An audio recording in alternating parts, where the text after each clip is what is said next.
जो किताब है उसमें से मार्चिंग विद अ बिलियन की हम बात करते हैं, एक एक किताब पे बात करते हैं थोड़ी थोड़ी, तो उसमें आपको ऐसे 5 मुद्दे अगर इन जिस्ट बताने हो कि बड़ी बड़ी बात है, तो उसमें क्या थी? नहीं, उस टाइम पे देखिए एक मैंने 5 चीज़ें बताता हूँ मैं उसमें, जो 5 मुद्दे हैं उनके। एक तो है गरीबी निवारण, गरीबी, पॉवर्टी एलिमिनेशन रिमेन्स इंडियाज गोल इवन नाउ। पॉवर्टी लेवल्स कम हुए होंगे पर पॉवर्टी के साथ हमारी लड़ाई चालू है।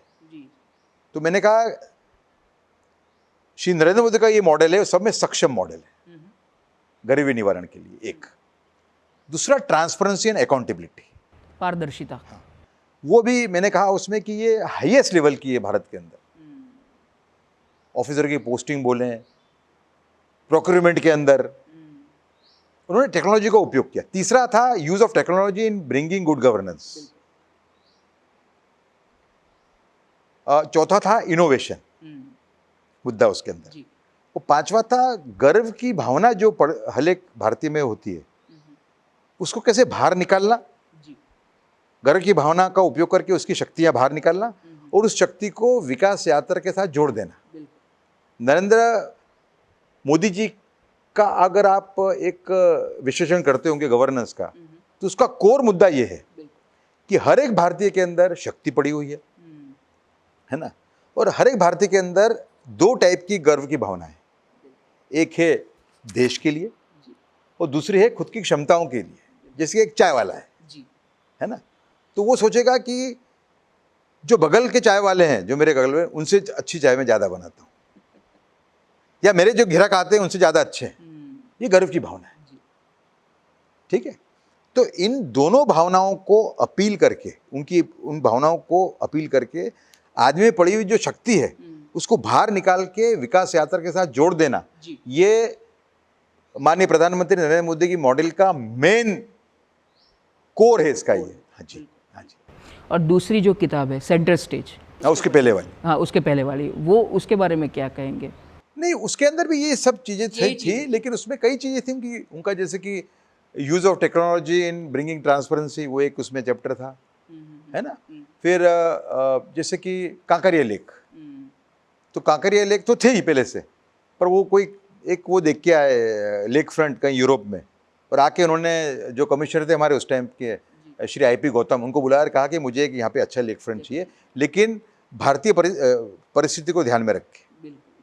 तो उन्होंने रिसर्च किया, एक टीम भेजी, तो टीम ने निर्णय किया जकार्ता का जो रिवर फ्रंट है वो हमारे लिए सब में उपयोगी है, अगर हमें यहाँ रिवर फ्रंट बनाना है तो जकार्ता मॉडल को उन्होंने पकड़ा, है ना। और उसका, और वो भी इंक्लूसिव मॉडल है। आप देखिए कि नरेंद्र भाई का आप वो समझिए, उनका जो कुछ उन्होंने सब्सिडी कहीं दी होंगी, ऐसा नहीं है ना, लेकिन फ्री बी कल्चर के विरोधी हैं, जो आज वो कहते हैं कि रेवड़ी कल्चर से दूर रहो, तो मैं उसको प्रत्यक्ष देख सकता हूँ, क्योंकि उनकी गवर्नेंस का मैं 20 साल से सब में लॉन्गेस्ट ऑब्जर्वर हूँ, समझे ना। तो मैं देख सकता हूँ कि किस तरीके से उन्होंने जो फ्री बी कल्चर है ना, उसके अगेंस्ट में उन्होंने किस तरीके से एक जद्दोजहद की। जैसे कि कांकरिया लेक के अंदर 200 वेंडर्स थे रेकड़ी वाले, है ना, उनको ये कहा गया कि आप 3 महीने की हमको ट्रेनिंग देंगे, आप हाइजेनिक खाना बनाइए। 3 या 6 महीने की ट्रेनिंग दी होगी उनको। फिर उन्होंने कहा कि हम तुमको अंदर जगह देंगे नए रिवर फ्रंट के अंदर, तुमको 1 लाख रुपए देने होंगे। तो एक तरीके से एक छोटी सी म्यूटिनी हो गई कि भाई हम 1 लाख रुपए क्यों दें, भाई 1 लाख के बगैर तुमको हम जगह नहीं देंगे। ये दूसरा, तो हम तुमको गारंटी देते कि 1 लाख तुम अगर के बाद तुम्हारे पास हम लेंगे तो तुम उसके सामने खूब कमाओगे, क्योंकि यहाँ लोग आएंगे, है ना। 1 लाख रुपए भरे सबने, है ना, हैप्पी नहीं थे। तो आज वही लोग, वही जो वहाँ पे, जो आज ये ज़्यादातर लोग वो हैं जो पहले वहाँ थे। दूसरा, जब 2004 के अंदर गुजरात के जो किसान हैं उन्होंने एजिटेशन शुरू किया सरकार के सामने कि भाई टैरिफ कम करिए, पावर टैरिफ, जो ऊर्जा का उपयोग होता है पानी को ड्रॉ करने के लिए, ग्राउंड वाटर को, इरिगेशन के लिए, उसके अंदर टैरिफ ज़्यादा है, इसको कम करिए। तो उनसे एक डायलॉग शुरू किया माननीय नरेंद्र भाई ने, और उनको ये कहा कि तुम्हारा प्रॉब्लम टैरिफ नहीं है, तुम्हारा प्रॉब्लम पानी है। अगर तुम्हें पानी ला के देता हूँ तो तुमको इसकी आवश्यकता ही नहीं है। तो इसके लिए जो 300 किलोमीटर से ज़्यादा की जो सुजलाम सुफलाम जो कैनाल बनी है, अनलाइंड कैनाल, वो इसी चीज़ को ध्यान में रख के बनी हुई है। वो जो फार्मर्स ज़्यादातर थे उत्तर गुजरात के, है ना, तो ये अनलाइंड कैनाल है, अर्धन कैनाल है।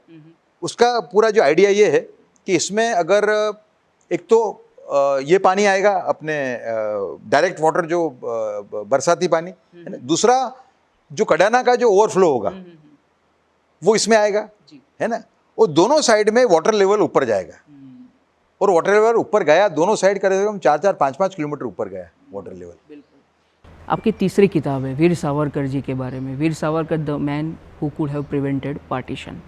इसके बारे में बताइए कि ये किस तरह से आपको इंस्पायर हुआ के लिखना। देखिए, वीर सावरकर का अध्ययन, विद्युत सावरकर के बारे में छोटेपन से मुझे जानकारी थी। मेरे पिताजी हमेशा ही कहते थे कि वीर सावरकर को देश और कांग्रेस ने बहुत अन्याय किया। ये मुझे छोटे से, तो मेरे बाद उनकी एक छवि बनी हुई थी वीर सावरकर की। पर उनका अध्ययन मैंने लेट शुरू किया, उनका अध्ययन मैंने शुरू किया 1996 में। अध्ययन जब मैंने शुरू किया तो उस टाइम पे आइडिया मुझे आया ये कि वीर सावरकर क्रांतिकारी तो महान थे ही, लेकिन वीर सावरकर के जो भारत की एकता के उनके जो विचार हैं, अखंड भारत वाले जो विचार हैं, वो आज एक तरीके से प्राधान्य रखते हैं। ये मेरे दिमाग में चल ही रहा था जब से, समझे कि देखिए भारत पे जितनी भी आपत्तियां आई राष्ट्रीय सुरक्षा को लेके गए 70 सालों में, उन सब की भविष्यवाणी वीर सावरकर ने आज से 60 से 80 साल पहले कर दी थी। वो आसाम हो, पाकिस्तान हो, देश का विभाजन हो, आपका चाइना हो, इंटरनल सिक्योरिटी के प्रॉब्लम्स हो, ये सभी चीज़ों की भविष्यवाणी वीर सावरकर ने 60 से 80 साल पहले कर ली थी। तो मैं उनको कहता हूँ कि वीर सावरकर जो है, मुझे लगा उनको पढ़ने के बाद में, he is the Nostradamus of India so far as national security problems are concern. उनको पहले से दिख जाता है कि प्रॉब्लम आने वाला है, कि जो भी आपत्तियां आई भारत पे गए 70 साल में, भारत का विभाजन हो, पाकिस्तान हो, चाइना हो, आसाम हो, इन सभी चीज़ों की भविष्यवाणियां विनायक दामोदर सावरकर ने आज से 60 से 80 साल पहले कर दी थी। इसके लिए मेरी किताब में मैंने कहा है कि वीर सावरकर जो हैं वो भारत की राष्ट्रीय सुरक्षा के पितामह हैं। भारत का विभाजन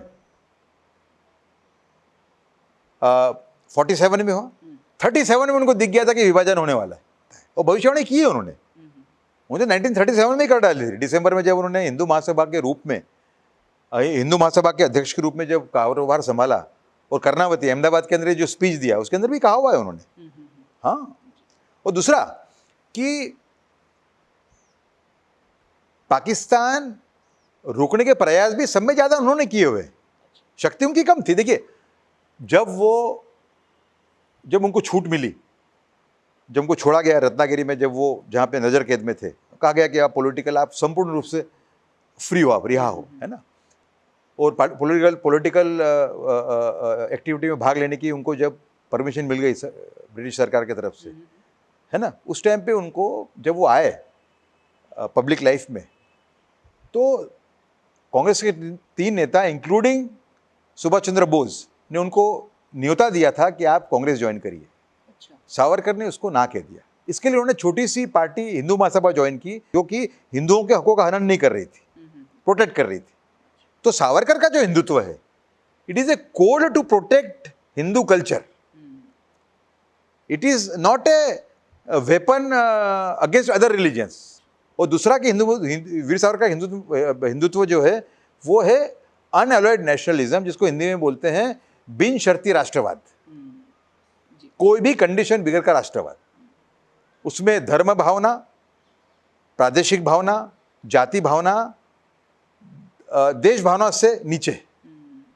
आपने अपने किताबों के बारे में बात की, तो 3 फेज़ है, एक जर्नलिस्ट, एक ऑथर, अभी आपकी जो ये जिम्मेदारी आप संभाल रहे हो उसके बारे में बात करते हैं।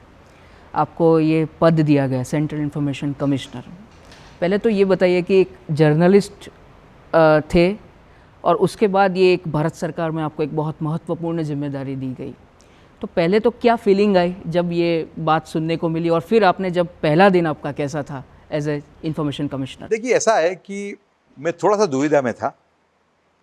देखिए ये जो पोस्ट है इसका नाम इंफॉर्मेशन कमिश्नर, मगर ये पोस्ट जज की है। सेंट्रल आरटीआई कोर्ट में जज होता है, उसकी पोस्ट है ये।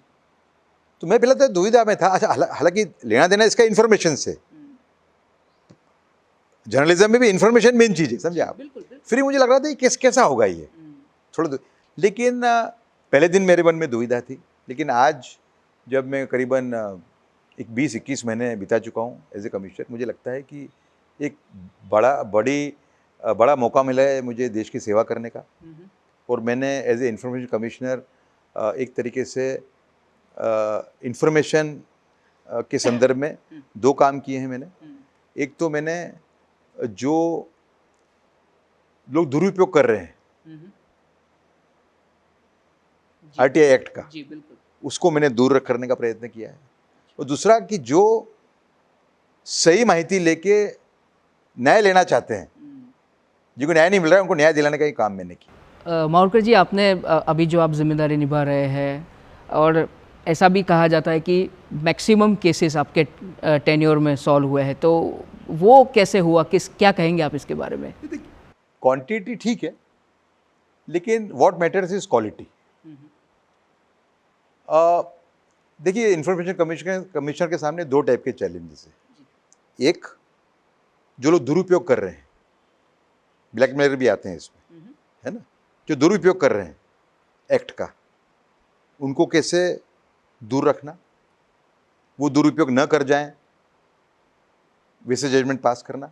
और दूसरा है कि जो जेन्युइन इंफॉर्मेशन सीकर्स हैं, जिनको इंफॉर्मेशन मिलने से न्याय मिल सकता है, उनको पूरी तरह से न्याय कैसे दिलवाना है। तो इसको मैंने एक अच्छा बैलेंस मेंटेन किया है इसके अंदर। ज़्यादा मैं जहाँ तक मेरा, अगर मैं खुद का मूल्यांकन करता हूँ तो, और ये एक टेंडेंसी ही होती है सेंट्रल पब्लिक इंफॉर्मेशन ऑफिसर की, कई लोगों की, कि सूचना न देना, है ना। उनको मैं बिल्कुल गार्ड पे रखता हूँ, ये कहते हुए कि ये जो एक्ट है वो पारदर्शिता और जवाबदेही के लिए है, इसलिए आपको उसको फॉलो करना होगा। ये बात को मैं बहुत और उसमें सेक्शंस भी कभी कभी लोग गलत सेक्शन लगा देते हैं। जैसे 2F का एक सेक्शन है जिसमें ये कहा गया है कि किस तरीके से एप्लीकेशन फाइल करना, उसका एक प्रिस्क्राइब्ड मोड है, फॉर्मेट है, मोड है रादर। तो उसमें कई बार ऐसा आता है कि भाई आप प्रश्न रूप में आप पूछ नहीं सकते। हाँ, the CPIO can not create information, है ना। तो कई लोग ऐसे हैं जिनकी इन्फॉर्मेशन जो जेन्युइन होती है, जो मांगी होती है, लेकिन वो पूछने का तरीका गलत होता है, तो उसको 2F करके ना बोल देते। तो मैंने उसका ये बनाया है कि भाई you can not refuse legitimate information on technical grounds, though you retain the right to tell the applicant कि नेक्स्ट टाइम जब आओगे, जब आप ये रूट को फॉलो करना। लेकिन आप टेक्निकल ग्राउंड का उपयोग करके जो वो माहिती मांग रहा है, सूचना मांग रहा है, वो सही सूचना को आप ना नहीं कह सकते। तो इस टाइप का मैंने प्रयत्न किया है, जो मैं समझ पाया। मैं भूतपूर्व पत्रकार था, तो मेरी एक समझ भी थी। एक प्रश्न ऐसा है सर कि नॉर्मली लोग जो आरटीआई करते हैं, वो कभी कभी इस तरह के आरटीआईज भी आते हैं कि जो देश की संप्रभुता और देश की सुरक्षा खतरे में हो सकती है। तो in that case central information commission किस तरह से काम करता है और क्या होता है उस केस में? सेक्शन 8 के अंदर प्रोविज़न है इन चीज़ों का, बहुत ईजी है, कोई खास नहीं है। लेकिन जब आता है तो मैं तो राष्ट्र प्रथम की भावना से, भाई वीर सावरकर संबंध प्रतीक है राष्ट्र प्रथम के, तो मैं उसमें मानता ही हूँ, राष्ट्र प्रथम इन ट्रू सेंस। तो मेरा तो हमेशा राष्ट्र प्रथम के रूप से ही मैं निर्णय लेता हूँ। मतलब अगर कोई ऐसा परसीव्ड खतरा दिखता है और जो नहीं है, तो मैं डिसीजन लेने में देर नहीं करता। ऐसा नहीं कोई ने बताया, कोई माहौल है कि भाई ये इस टाइप का ऑर्डर पास को ये हो जाएगा, ऐसे मैं उसको देखता हूँ पहले। अगर सही में खतरा है सही में दुरुपयोग हो रहा है आरटीआई एक्ट का तो मैं उसमें एक्ट करता हूँ, वरना मैं एक एक माहौल खड़ा किया हो उसके प्रभाव में आके ऑर्डर गलत चेंज कर देना, वैसा नहीं करता। दूसरी बात यह है कि किस टाइप के केसेस, इंडिविजुअल आते हैं या कोई कंपनी से आता है या एनजीओ से आते हैं, किस टाइप के केसेस आते हैं ज़्यादातर आरटीआई किस कैसे होती है? देखिए सही में ज़्यादा केसेस अभी भी निजी प्रॉब्लम्स के आते हैं। हाँ, प्रमोशन नहीं मिला मुझे, अन्याय हुआ, इसको मिल गया मेरे को नहीं मिला, हम दोनों एक ही समकक्ष थे, ऐसे ज़्यादा केसेस आते हैं। दूसरे आते हैं हस्बैंड वाइफ के भी बड़े आते हैं। अच्छा, हाँ वो बड़ा, वो कैसे? वो ऐसा आता है कि वाइफ है, धर्मपत्नी है, अलग हो गई है ना, वो कह रही कि मुझे एलिमोनी चाहिए, मेंटेनेंस चाहिए, और पेपर पे ये बता रही कि मैं कहीं नौकरी नहीं करती, पर सही में नौकरी कर रही है। अच्छा, उसको मालूम पड़ता है हस्बैंड को, तो वो संस्था में अप्लाई करता है जानने के लिए नौकरी कर रही है कि नहीं कर रही। तो इसमें मैंने एक निर्णय लिया इसके अंदर कि भाई अगर कोई आदमी झूठ बोल रहा है कोर्ट को तो हमें कोर्ट की मदद करनी चाहिए। तो हम उसमें सैलरी का ब्रेकअप नहीं बताते, सर्विस रिकॉर्ड नहीं बताते, लेकिन ग्रॉस सैलरी बता देते हैं। अच्छा। नौकरी कर रही है कि नहीं और ग्रॉस सैलरी, दो चीज़ बता देते हैं। जी।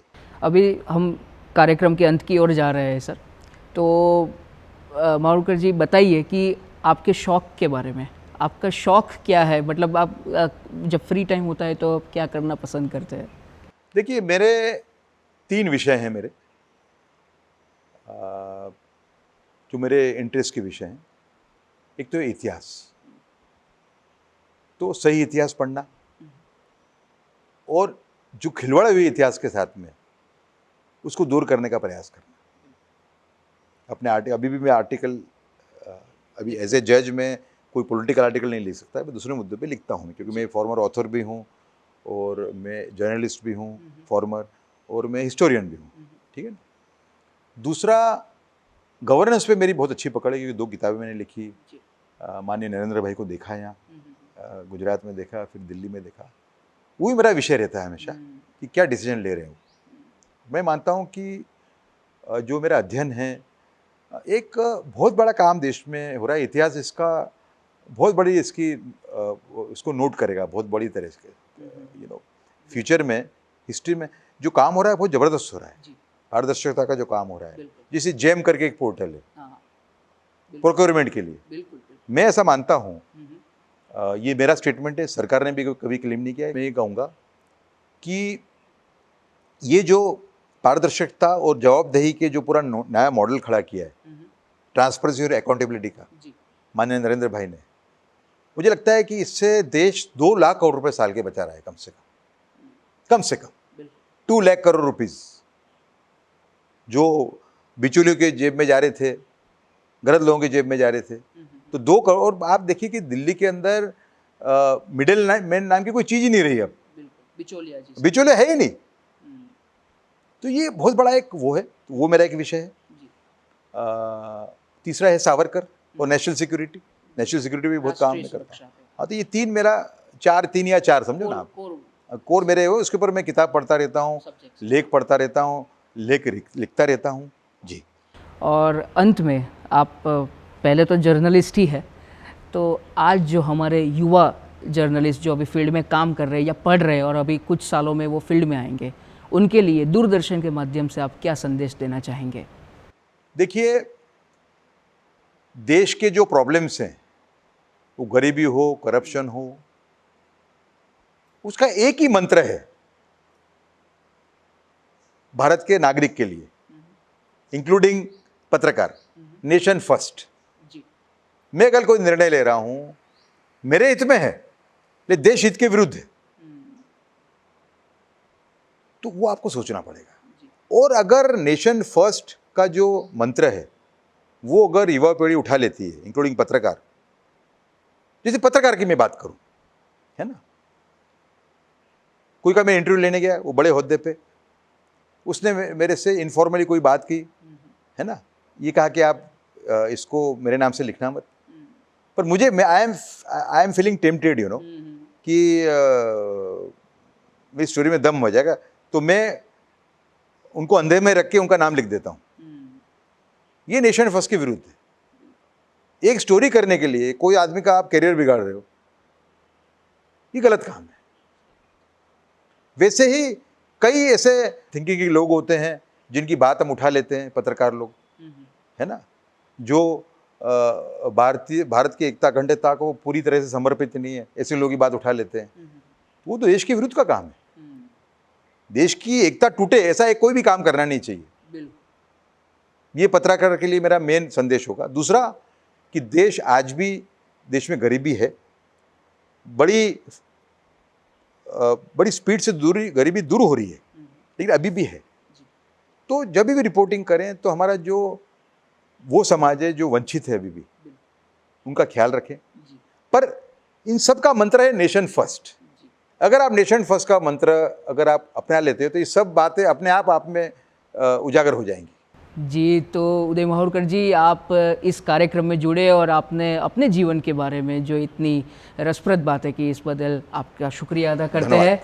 तो दर्शकों, ये थे सेंट्रल इंफॉर्मेशन कमिश्नर, ऑथर और हिस्टोरियन उदय माहुरकर जी, जिन्होंने कई पहलुओं पे बात की। उन्होंने अपने जीवन के बारे में बताया, अपने जर्नलिज्म के क्षेत्र के बारे में बताया, आज जो जिम्मेदारी वो संभाल रहे उसके बारे में भी बात की, और अंत में अपने जो युवा पत्रकार हैं उनके बारे में उन्होंने बताया कि नेशन फर्स्ट का मंत्र अगर आप आगे रख के चलते हो तो आप जीवन में हमेशा आगे आओगे, लोगों से मान सम्मान भी मिलेगा। इसी विचार के साथ इस कार्यक्रम में इतना ही। अगले रविवार को फिर से एक नए अतिथि के साथ आपके समक्ष उपस्थित होंगे। तब तक आपसे विदा लेते हैं। नमस्कार।